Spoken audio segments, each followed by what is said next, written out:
கண்களின் தண்டனை காட்சி வழி, காட்சியின் தண்டனை காதல் வழி. கண்களின் தண்டனை காட்சி வழி, காட்சியின் தண்டனை காதல் வழி. காதலின் தண்டனை கடவுள் வழி.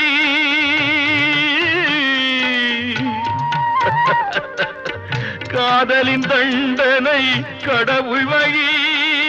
கடவுளை தண்டிக்க என்ன வழி? இரண்டு மனம் வேண்டும், இறைவனிடம் கேட்பேன். நினைத்து வாழ ஒன்று, மறந்து வாழ ஒன்று. இரண்டு மனம் வேண்டும்.